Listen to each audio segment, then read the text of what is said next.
Today we are discussing about 1991 Industrial Policy Resolution. Features of the 1991 Industrial Policy Resolution. Industrial policy resolution అంటే ఏంటి? Industrial policy resolution అంటే independence తర్వాత మన ఇండియాలో industries develop చేయాలి అనే ఉద్దేశంతో నీకు 1948లో ఒక ఇండస్ట్రియల్ పాలసీ రెజల్యూషన్ రూపొందించారు. అంటే ఫ్యూచర్లో ఇండస్ట్రీస్ డెవలప్మెంట్ చేయడానికి ఏం చేయాలి అని ముందుగానే ఒక రోడ్ మ్యాప్ రాసుకుంటారు. అంటే ఒక పేపర్ని రాసుకుంటారు, అంటే బడ్జెట్ లాగా. ముందుగానే ఫ్యూచర్లో ఏ విధంగా ఇండస్ట్రీస్ని డెవలప్ చేయాలి అనే దానికి వాళ్ళు ముందుగానే రూపొందించుకోవాలి. ఇండస్ట్రియల్ పాలసీ రెజల్యూషన్ అంటారు. ఇండియాలో ఇండిపెండెన్స్ ముందు బ్రిటిష్ వాళ్ళు మన ఇండస్ట్రీని డెవలప్ చేయాల. అగ్రికల్చర్ మాత్రమే వాళ్ళు డెవలప్ చేశారు, సూపర్గా డెవలప్ చేయాల.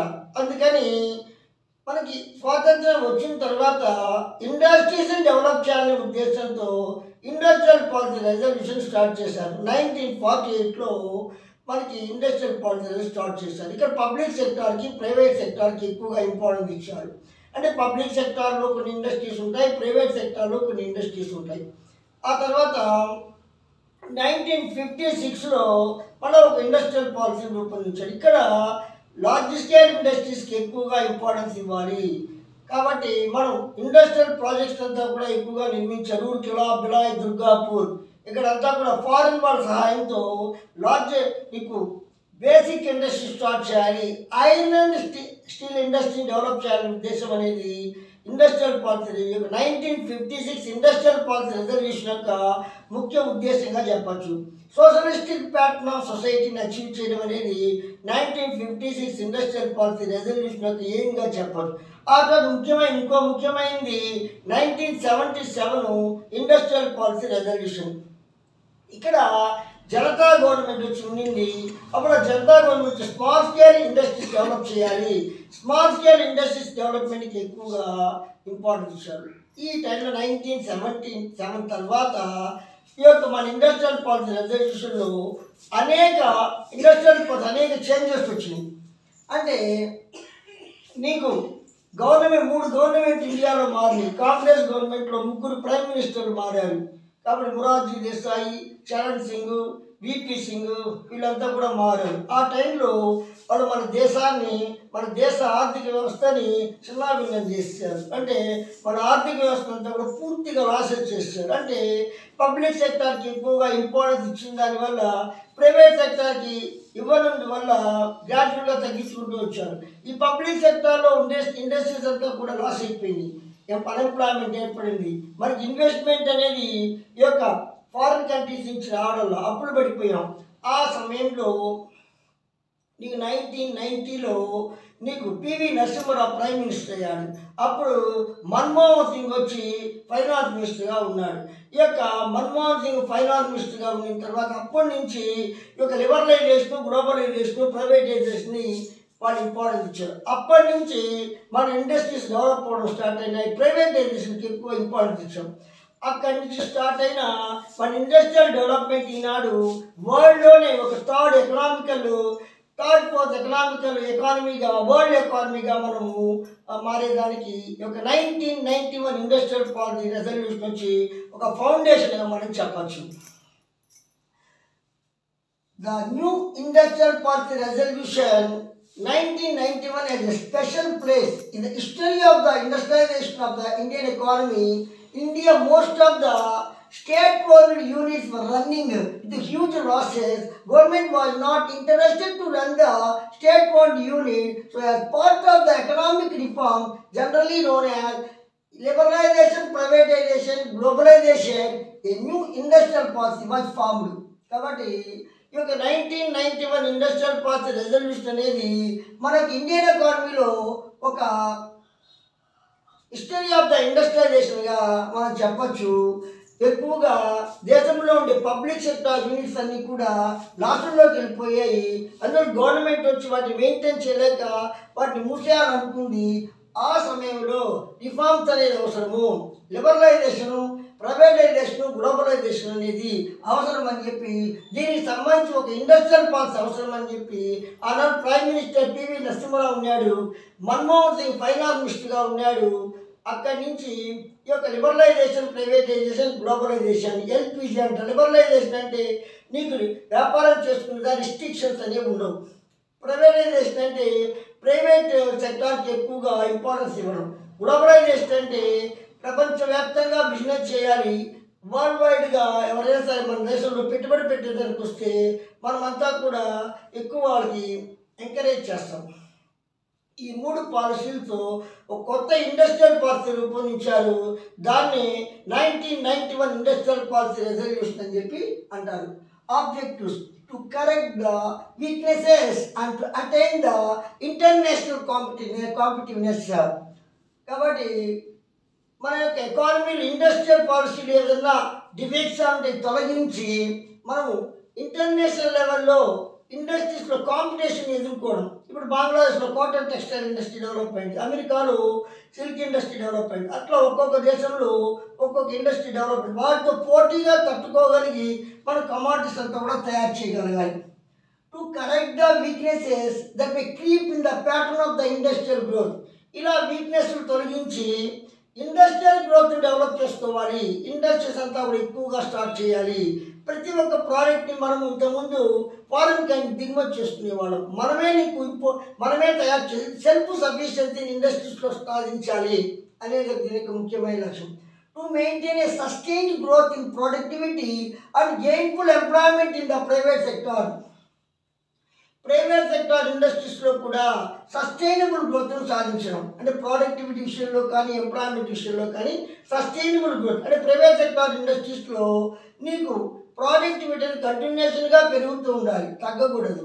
ఉద్యోగాలంతా కూడా ప్రైవేట్ సెక్టార్ ఇండస్ట్రీస్ అంతా కూడా ఎక్కువగా ప్రొవైడ్ చేయాలి. ఇది కూడా ఒక ఆబ్జెక్టివ్గా చెప్పాలి. ఇంకో ఆబ్జెక్టివ్ ఏంటంటే to reduce the economic inequality and to achieve the economic development. Economic development అనేది మనం అచీవ్ చేయాలి, కానీ ఎకనామిక్ ఇన్ఈక్వాలిటీ తొలగించాలి. అంటే ఎకనామిక్ డెవలప్ కొంతమంది ఆదాయం ఎక్కువగా రిచ్ పీపుల్ ఎక్కువగా ఇండస్ట్రీ స్టార్ట్ చేసి వాళ్ళ ఆదాయం పెరిగింది ఆటోమేటిక్గా కంట్రీ డెవలప్మెంట్ అయిపోతుంది. మనకి పర్ క్యాపిటల్ ఇన్కమ్ పెరుగుతుంది. ఎకనామిక్ గ్రోత్, ఎకనామిక్ డెవలప్మెంట్ సట కాదు. రిచ్ పీపుల్ రిచ్ కాకుండా, పూర్ పీపుల్ పూర్ కాకుండా ఎకనామిక్ ఇన్ఈక్వాలిటీ తగ్గించగలగాలి. ఆటోమేటిక్గా ఎకనామిక్ డెవలప్మెంట్ జరగాలి. అంటే ఇన్ఈక్వాలిటీ తొలగిస్తూ ఎకనామిక్ డెవలప్మెంట్ ఏం జరగాలి అంటే ఆస్తులన్నీ కూడా కొంతమంది చేతుల్లోనే కాన్సన్ట్రేట్ కాకుండా దేశం యొక్క లాభాలంతా కూడా అందరికీ పంచిపెట్టబడాలి. దాన్ని సోషలిస్టిక్ ప్యాటర్న్ ఆఫ్ సొసైటీ అంటారు. మెయిన్ ఫీచర్ ఈ యొక్క 1991 ఇండస్ట్రియల్ పాలసీ రెజల్యూషన్ యొక్క ఫీచర్స్ ఏంటి? డీలైసెన్సింగ్. డీలైసెన్సింగ్లో industrial delicensing, reservation for the public sector, automatic clearness of imports of capital goods, location policy ఇవన్నీ కూడా డీలైసెన్సింగ్లో వస్తాయి. డీలైసెన్సింగ్లో ఇండస్ట్రియలైజింగ్ అబాలిష్ చేయడం, పబ్లిక్ సెక్టర్ రిజర్వేషన్ ఇవ్వడం, ఆటోమేటిక్ క్లియరెన్స్ అనేది క్యాపిటల్ గూడ్స్ ఇంపోర్ట్ చేస్తున్నట్టు ఇవ్వడం, లొకేషన్ పాలసీ అంటే ఎక్కడ ఇండస్ట్రీ స్టార్ట్ చేయాలి అనేది ఒక డీలైసెన్సింగ్లో వస్తాయి. సెకండ్ ఇది ఫారిన్ ఇన్వెస్ట్మెంట్ పాలసీ, విదేశాల్లో పెట్టుబడి పెట్టాలి. ఫారిన్ టెక్నాలజీ అగ్రిమెంట్, ఇతర దేశాలతో ఫారిన్ టెక్నాలజీకి సంబంధించినటువంటి అగ్రిమెంట్ చేసుకోవాలి. Public sector policy, public sector ఇండస్ట్రీలో పాలసీ ఏంటి? MRTP act, monopolies restrictive trade practices act, వీటికి సంబంధించి మనం ఇప్పుడు డిస్కస్ చేస్తాం. డీలైసెన్సింగ్, ఇంతకుముందు ఇండస్ట్రీ స్టార్ట్ చేయాలంటే ముందు గవర్నమెంట్ యొక్క పర్మిషన్ తీసుకోవాలి. ఈ గవర్నమెంట్లో ఎక్కువ లంచాలంతా ఎక్కువైపు వేసి ఎక్కువ లైసెన్స్ ఇచ్చేదని చాలా లేట్ అయ్యేది. అందువల్ల ఇండస్ట్రీ స్టార్ట్ చేసుకున్న దానికి ముందుకు వచ్చేవాళ్ళు కాదు. అది కాకుండా మన దేశంలో పెట్టుబడి లేదు ఈ టైంలో, 1991 ముందు అనమాట. విదేశాల యొక్క పెట్టుబడులు ఆకర్షించాలంటే లైసెన్స్ అనేది మనం లిబరలైజ్ చేయాలనే ఉద్దేశంతో డీలైసెన్సింగ్ ఫస్ట్ చేశాం. Industrial licensing will be abolished for all projects except for those who are necessary for the items important for the security, social and environmental reasons and items of the consumption. License is also not necessary for the items produced in the small scale sector. అంటే కొన్ని industry start చేయడానికి licence అవసరం లేదు. అంటే కొన్ని ఇండస్ట్రీలు తప్పితే మిగతా వాటికి అంతా లైసెన్స్ తీసుకోవాలి. అవి ఏంటంటే సెక్యూరిటీ, సోషల్, ఎన్విరాన్మెంటల్ రీజన్స్. ఏవైతే దేశానికి సెక్యూరిటీకి సంబంధించి ఉంటాయో, సోషల్ ఎన్విరాన్మెంటల్ పర్యావరణానికి హాని కలగకుండా ఉండే ఇండస్ట్రీలు, కన్సంప్షన్కి సంబంధించిన ఇండస్ట్రీస్, ఇవన్నీ కూడా ఇవి తప్పితే మిగతా వాటికంతా కూడా లైసెన్స్ అనేవి తీసుకోవాలి. అంటే ఎందుకంటే ఈ యొక్క సెక్యూరిటీకి సంబంధించిన ఇండస్ట్రీస్ తప్పనిసరిగా మనకి మన దేశ రక్షణకి సంబంధించింది. వాటికి తప్పితే మిగతా వాటికి లైసెన్స్ నీకు పర్మిషన్ తీసుకోవాలి. సోషల్ ఎన్విరాన్మెంట్ అంటే కొన్ని రసాయనిక పరిశ్రమల వల్ల వాతావరణము కాలుష్యం అవుతుంది, వాటికి మాత్రం తీసుకోవాలి, మిగతా వాటికి తీసుకోకర్లా. తర్వాత కన్జ్యూమర్ గూడ్స్ ఉంటాయి, అవన్నీ కూడా స్కేర్సిటీ ఏర్పడతాయి. బయట వాళ్ళు కానీ ప్రొడ్యూస్ చేస్తే కృత్రిమంగా డిమాండ్ క్రియేట్ చేస్తారు, అని వాటికి మాత్రం గవర్నమెంట్ లైసెన్స్ తీసుకోవాలి, మిగతా వాటికి అవసరం లేదు. అదేవిధంగా స్మాల్ స్కేల్ ఇండస్ట్రియల్ గూడ్స్ ఉంటాయి, వాటికి సంబంధించి వాళ్ళు స్మాల్ స్కేల్ ఇండస్ట్రీస్ ఎక్కడైతే ఉంటాయో అక్కడ ఇండస్ట్రీ స్టార్ట్ చేసేదానికి. మిగతా వాటిల్లో తప్పనిసరిగా లైసెన్స్ అవసరం లేదు, వీటికి మాత్రం ముందుగానే గవర్నమెంట్ పర్మిషన్ తీసుకొని లైసెన్స్ తీసుకోవాలి. మిగతా వాటికి అంతా కూడా వీటి తప్పితే ఇంకా మిగతా వాటికి లైసెన్స్ తీసుకోవాల్సిన అవసరం లేదు. Reservation for the public sector. కొన్ని పబ్లిక్ సెక్టర్ ఇండస్ట్రీస్లో రిజర్వేషన్ పెట్టారు. Establishment key and strategic industries reserved for public sector. They are arms and ammunition, defense equipment, atomic energy, mineral oils, railway transport. ప్రభుత్వ రంగంలో ఉండే కొన్ని ఇండస్ట్రీస్కి పబ్లిక్ సెక్టార్కి ఇంపార్టెన్స్ ఇచ్చారు. అంటే ఈ ఇండస్ట్రీస్ని పబ్లిక్ సెక్టార్లోనే స్టార్ట్ చేయాలి. అంటే ఆయుధాలకు సంబంధించిన ఆర్మ్స్ అండ్ అమ్యూనిషన్, ఆయుధాలు తయారీ ఇండస్ట్రీస్, తుపాకులు తయారు చేయడము, నెక్స్ట్ మెషిన్ గన్స్ తయారు చేయడము, ఎక్విప్మెంట్ అంటే యుద్ధానికి సంబంధించిన ఐటమ్స్ అన్నమాట. డిఫెన్స్ ఎక్విప్మెంట్ అంటే మనకి ఈ యొక్క యుద్ధ యంత్రాలు, యుద్ధ ట్యాంకులు, తర్వాత రక్షణ కవచాలు, ఇవన్నీ కూడా ప్రైవేట్ వాళ్ళు చేసినట్లే పబ్లిక్ సెక్టార్ ఇండస్ట్రీస్లో మాత్రమే చేయాలి. అటామిక్ ఎనర్జీ, అణు విద్యుత్ శక్తి అంటే అణు విద్యుత్ శక్తి ద్వారా నీకు పరిశ్రమలు రన్ అవుతాయి. దానికి రష్యా ద్వారా ఎక్కువగా మనము అటామిక్ ఎనర్జీ క్రియేట్ చేస్తాం, అది పబ్లిక్ సెక్టార్లోనే స్టార్ట్ చేయాలి. మినరల్ ఆయిల్స్ అంటే పెట్రోలియం, క్రూడ్ ఆయిల్ అంటే పెట్రోల్, ఇవన్నీ కూడా గవర్నమెంట్ హ్యాండర్లో ఉండాలి. పెట్రోల్ అమ్మడం కానీ కొన్ని, ఎందుకంటే బయట వాళ్ళ నుంచి మనం తెచ్చుకుంటామని ఎక్కువ ట్యాక్స్ రిలీజ్ చేస్తారు. లేకపోతే మన చేతిలో ఉండే అవసరాన్ని బట్టి, ఎందుకంటే మన దేశంలో పెట్రోల్ అంతా కూడా క్రూడ్ ఆయిల్ ప్రొడ్యూస్ కాదు, ఇతర సౌదీ అరేబియా నుంచి మనము గల్ఫ్ కంట్రీస్ నుంచి ఎక్కువగా ఇంపోర్ట్ చేసుకుంటాం. అది కానీ షార్టేజ్ అయిపోతే ఎకానమీ దెబ్బతింటుంది. అందువల్ల ఆ క్రూడ్ ఆయిల్కి సంబంధించిన ఇండస్ట్రీస్ అంతా కూడా తప్పనిసరిగా పబ్లిక్ సెక్టర్లో ఉండాలి. రైల్వే సంబంధించిన పట్టాలు వేయడము, రైల్వే బోగీలు నిర్మించడం, రైలు వేయడం, ఇవన్నీ కూడా గవర్నమెంట్ హ్యాండర్లో ఉంటాయి. అంటే పబ్లిక్ సెక్టార్ చేతిలో ఉంటాయి. మిగతా ఇండస్ట్రీస్ అంతా కూడా ప్రైవేట్ వాళ్ళకి అప్పచెప్పారు. Automatic clearances of imports of capital goods. కొన్ని యంత్రాలని, కొన్ని పరిశ్రమ యంత్రాలు అవసరం, అవన్నీ కూడా విదేశాల నుంచి మనము ఇంపోర్ట్ చేసుకోవాలి. The government permits imports of capital goods like machinery without any condition. A foreign exchange needed, it is made from foreign equity capital. Government వచ్చి క్యాపిటల్ మెషన్స్ అన్నీ కూడా కొన్ని అవసరం అనమాట. ఆ మెషన్స్ ఉంటేనే ఇండస్ట్రీస్ రన్ అవుతాయి. వాటికి ఎటువంటి కండిషన్ అనేది ఉండదు, ఎందుకంటే ఏదో రిపేర్ వచ్చినప్పుడు పార్ట్స్ లేకపోతే ఆ యొక్క ప్రొడక్షన్ ఆగిపోతుంది, అప్పుడు మన ఇండస్ట్రీస్ అప్పుడు స్టార్ట్ చేయాలి. వాటికి సంబంధించి ఎటువంటి రిస్ట్రిక్షన్స్ అనేవి ఉండవు. ఒకవేళ డబ్బులు అవసరమైతే ఫారెన్ ఈక్విటీ క్యాపిటల్ అనేది దాని ద్వారా హెల్ప్ చేసి ఆ యొక్క క్యాపిటల్ గురించి మనం ఇంపోర్ట్ చేసుకోవచ్చు. దీనివల్ల ఇండస్ట్రీస్ వచ్చి కంటిన్యూషన్ రన్ అవుతాయి, ఇండస్ట్రియల్ డెవలప్మెంట్ అనేది జరుగుతుంది. లొకేషన్ పాలసీ, ఎక్కడ ఇండస్ట్రీ స్టార్ట్ చేయాలి, ఏ ప్రదేశాల్లో స్టార్ట్ చేయాలి దానికి ఒక పాలసీ ఉందన్నమాట.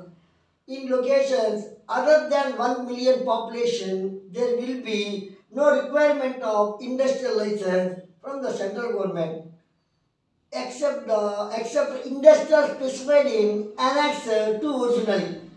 కాబట్టి 1 million పాపులేషన్ అంటే 10 లక్షల మంది ఉండేది, 10 లక్షల మంది కన్నా తక్కువగా ఉంటే ఒక ప్రదేశంలో అక్కడ ఇండస్ట్రీ స్టార్ట్ చేయాలంటే గవర్నమెంట్ యొక్క సెంట్రల్ గవర్నమెంట్ యొక్క పర్మిషన్ తీసుకోవాలి. కానీ సెంట్రల్ గవర్నమెంట్ వచ్చి అనాక్స్ 2లో కొన్ని ఇండస్ట్రీస్ని స్పెసిఫిక్గా చెప్పండి, వాళ్ళు మాత్రము ఆ ఇండస్ట్రీస్ని ఆ యొక్క దూరంగానే స్టార్ట్ చేయాలి. కెమికల్ ఇండస్ట్రీస్ ఉంటాయి, వాటి వల్ల నీకు పొల్యూషన్ వస్తుంది. అటువంటి ఇండస్ట్రీస్ అంతా కూడా పెట్రోకెమికల్ ఇండస్ట్రీస్ అవన్నీ కూడా దూరంగా స్టార్ట్ చేయాలి, పాపులేషన్ సంబంధం లేదు. కాబట్టి 10 million పాపులేషన్ కన్నా తక్కువగా ఉంటే ఆ ఏరియాలో సెంట్రల్ గవర్నమెంట్ యొక్క పర్మిషన్ తీసుకోకుండా ఇండస్ట్రీ స్టార్ట్ చేయొచ్చు. కానీ అనెక్సర్ 2 విషయంలో మాత్రం కొన్ని ఇండస్ట్రీస్ ఉంటాయి, ఆ ఇండస్ట్రీ అక్కడ స్టార్ట్ చేయాలంటే గవర్నమెంట్ యొక్క పర్మిషన్ ప్రకారం ఎక్కడ స్టార్ట్ చేయాలి అనేది నీకు తీసుకోవాలి, అప్రూవల్ తీసుకోవాలి.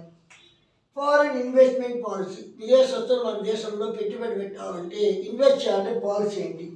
According to the new industrial policy, approval will be given for direct foreign investment up to 15% foreign equity in high priority industries. మన దేశంలో కొన్ని అధిక ప్రాధాన్యత industry, iron and steel industry, ఆ తర్వాత అల్యూమినియం ఇండస్ట్రీ, అవన్నీ కొన్ని ఇండస్ట్రీస్, కీ ఇండస్ట్రీస్ అన్నమాట. అగ్రికల్చర్ సంబంధించి ట్రాక్టర్స్ వాటికి సంబంధించి తయారు చేసే ఇండస్ట్రీస్, వీటికి సంబంధించి ఇప్పుడు ఫారినర్స్ 51% వరకు వాళ్ళు ఫ్రీగా ఇన్వెస్ట్మెంట్ చేయొచ్చు. ఇంతకుముందు ఇన్వెస్ట్మెంట్ చేయాలంటే పర్మిషన్ తీసుకోవాలి, కానీ 51% నీకు ఫారినర్స్ వచ్చి మన ఇండస్ట్రీస్లో పెట్టుబడి పెట్టచ్చు. అది అవసరం, మన ఇండస్ట్రీ ఆ ఇండస్ట్రీ డెవలప్మెంట్ అవ్వడం మన ఎకానమీకి అవసరం. కాబట్టి ఆ ఇండస్ట్రీస్లో నీకు పెట్టుబడి పెట్టేది ఐరన్ అండ్ స్టీల్ ఇండస్ట్రీ చాలా ఎక్కువ పెట్టుబడి తోడుకోవాలి, అది ఉంటేనే మనకి ఇండస్ట్రీస్ అంతా కూడా డెవలప్ అవుతాయి. కాబట్టి అటువంటి స్ట్రాటజిక్ ఇండస్ట్రీస్ ఇంపార్టెన్స్ సంబంధించినంత కూడా గవర్నమెంట్ హై ప్రయారిటీ ఇండస్ట్రీస్ అంటారు. తప్పనిసరిగా నీకు అక్కడ 51% ఫారినర్స్ వచ్చేసి డైరెక్ట్గా ఆ యొక్క ఇండస్ట్రీస్లో పెట్టుబడి పెట్టచ్చు. దీనివల్ల ఆ ఇండస్ట్రీ డెవలప్ అయితే మన దేశంలో ఎకానమీ కూడా స్పీడ్గా డెవలప్ అయ్యేదానికి అవకాశం ఉంటుంది. Foreign technology agreement, for this automatic approval for technology should be given, no permission will be necessary for hiring of foreign technology, foreign technician and foreign testing of indigenously developed technologies. ఇప్పుడు కొన్ని ఇండస్ట్రీస్కి విదేశ foreign technology యొక్క assistance కావాలి, విదేశస్తులు వచ్చి విదేశీ సాంకేతిక పరిజ్ఞానం కావాలి, సాంకేతిక శాస్త్రవేత్తలు కావాలి. ఏదైనా ప్రాబ్లం వచ్చిందనుకో రెక్టిఫై చేసేదానికి ఇప్పుడు అవి ఫారినర్స్ కావాలి. ఇప్పుడు మన దేశంలో జపాన్కి సంబంధించిన హుండాయ్ కార్లు అన్నీ తయారవుతాయి. ఆ సంబంధించి ఏదైనా కూడా అప్రూవల్ అవన్నా రిపేర్లు వచ్చినాయి అనుకో, అప్పుడు వాళ్ళు వచ్చేది పర్మిషన్ పడలే, నేరుగా వచ్చి ఆ ఇండస్ట్రీస్కి వచ్చి అది సాల్వ్ చేసేస్తారు.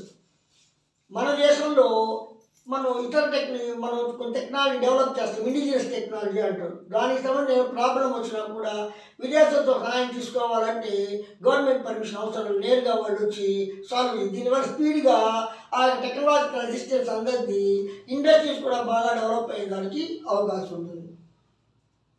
Public sector policy, public sector will not be board from entering areas not specifically reserved for it. Both of industrial and financial reconstruction constitute the undertake the revival of sick public units and also to protect the interest of the workers affected by rehabilitation. ఇప్పుడు కొన్ని industries మనం private వాళ్ళకి అప్పచెప్పామంటే పూర్తిగా private వాళ్ళకి అప్పచెప్పాల్సిన అవసరం లే. Public sector unit మూతపడి ఉంటే ఆ మూతపడిన వాటిని నీకు industrial financial reconstruction, board of industrial and financial reconstruction BIFR అంటారు. ఆ BIFR అప్పచెప్తారు. ఆ BIFR ఏం చేస్తుంది, ఇండస్ట్రీస్ని బాగా పునరుద్ధరించేదానికి హెల్ప్ కార్యక్రమాలు చేస్తుంది. కొన్ని ఇండస్ట్రీస్ మూసివేయబడితే మళ్ళా వాటిని మనం పునరుద్ధరించాలంటే ఎటువంటి మెజర్స్ తీసుకోవాలి అది తీసుకుంటుంది. ఆ తర్వాత కొన్ని నెలల తర్వాత వాడికి కావాల్సిన క్యాపిటల్ అంతా సమకూర్చి మళ్ళీ పబ్లిక్ సెక్టార్ ఇండస్ట్రీని మళ్ళీ వర్క్ చేసేటట్టు చేస్తుంది. ఆ తర్వాత ఇంత లోపల కొన్ని నెలలు అక్కడ వర్కర్స్ ఎఫెక్ట్ అవుతారు. కాబట్టి ఆ వర్కర్స్కి ఎటువంటి హెల్ప్ చేయాలి, వాళ్ళు ఏ ఇండస్ట్రీస్లో అపాయింట్మెంట్ చేయాలి, ఇతర ఇండస్ట్రీస్లో పంపించాలా, అనేదాన్ని కూడా ఈ యొక్క నీకు పబ్లిక్ సెక్టార్ ఇండస్ట్రీకి సంబంధించి గవర్నమెంట్ చర్యలు తీసుకుంటుంది. అంటే పబ్లిక్ సెక్టార్లో మూత వేయబడిన ఇండస్ట్రీస్ని గ్యారంటీగా వేరే వాళ్ళకి అప్పచెప్పాల్సిన అవసరం లే. వాటిల్లో పునరుద్ధరించేదానికి BIFR అని ఉంటుంది, board of industrial and financial reconstruction ఉంటుంది. అదేం చేస్తుందంటే వాటికి కావాల్సిన క్యాపిటల్ అంతా అందించి మళ్ళా పునరుద్ధరిస్తుంది. అక్కడ వర్కర్స్కి మళ్ళీ సదుపాయాలు కల్పించి వాళ్ళకంతా కూడా హెల్ప్ చేస్తుంది. ఇవన్నీ కూడా వర్కర్స్ యొక్క సేఫ్ గార్డ్స్ని కాపాడబడతాయి. ఇవన్నీ కూడా ఈ రెజల్యూషన్లో చెప్పారు. MRTP monopoly restrictive trade practice act అంటే ఇండస్ట్రీ స్టార్ట్ చేయాలి, తప్పదు కొత్త ఇండస్ట్రీ స్టార్ట్ చేయాలన్నా, ఇండస్ట్రీని ఎక్స్పాన్షన్ చేయాలన్నా, డైరెక్టర్స్ని అపాయింట్ చేయాలన్నా తప్పనిసరిగా ఈ యొక్క గవర్నమెంట్ యొక్క పర్మిషన్ ఏం తీసుకోవాలి. కాబట్టి ఆ MRTP యాక్ట్ యొక్క అప్రూవల్ని వీళ్ళు తీసేశారు. కేవలము MRTP అంటే వ్యాపారం అనేది కొంతమంది చేతుల్లోనే కాన్సన్ట్రేట్ కాకుండా రిస్ట్రిక్షన్ విధించడం. అంటే లార్జ్ స్కేల్ ఇండస్ట్రీస్ వాళ్ళు, డబ్బులు ఉండే వాళ్ళు అన్ని ఇండస్ట్రీస్ స్టార్ట్ చేస్తే ఈ యొక్క ఎకనామిక్ ఇన్ఈక్వాలిటీస్ ఏర్పడుతుంది, అందువల్ల ఆగుతుందన్నమాట. ఆ తర్వాత వ్యాపారంలో ఏం చేస్తారంటే తప్పులు చేస్తూ ఉంటారు. అలా నీకు ట్రేడ్కి సంబంధించిన అవకతవకలు చేస్తూ ఉంటారు. దానికి మాత్రమే దీన్ని పరిమితం చేశారు. ఇంతకుముందు 1969లో 1970లో స్టార్ట్ చేశారు దీన్ని. దానికి సంబంధించిన పవర్ తగ్గించేశారు. అంటే ఇండస్ట్రియల్ ఎక్స్పాన్షన్ ఒక్కరు. కానీ తర్వాత మోనోపొలీస్ రిస్ట్రిక్టివ్ ట్రేడ్ ప్రాక్టీసెస్ యాక్ట్ అంటారు. దీన్ని ఏం చేశారంటే నీకు ఎక్స్పాన్షన్ కొరకు కానీ, తర్వాత కొత్త ఇండస్ట్రీ స్టార్ట్ చేయాలన్నా కూడా, మెర్జర్ కలపాలన్నా కూడా, ఏ ఇండస్ట్రీ టేక్ ఓవర్ చేయాలన్నా కూడా ఇంతకుముందు వీళ్ళకి పర్మిషన్ తీసుకోవాల్సి వచ్చి ఆ పర్మిషన్ లేకుండా చేశారు. అప్పుడేమవుతుంది, ఉన్న ఇండస్ట్రీని సులభంగా ఎక్స్పాన్షన్ చేసుకుంటారు, ఆటోమేటిక్గా కొత్త ఇండస్ట్రీని టేక్ ఓవర్ చేస్తారు, మెర్జర్ చేసుకుంటారు, ఇంకా ఇండస్ట్రియల్ ఎక్స్పాన్షన్ అయ్యేదానికి అవకాశం అనేది కలుగుతుంది. స్టూడెంట్స్, నేను చెప్పిన కంటెంట్ మీకు నచ్చితే లైక్ చేయండి, షేర్ చేయండి. మీరు దీనివల్ల నా యొక్క బెల్ ఐకాన్ ద్వారా సబ్స్క్రైబ్ చేసుకుంటే నా యొక్క కంటెంట్స్ అంతా మీకు అందుతాయి. నా యొక్క ఛానల్ డెవలప్ అవుతుంది. ఇంకా కూడా నేను మీకు ఇంట్రెస్ట్గా ఎక్కువగా టాపిక్స్ అనేది అందిస్తాను.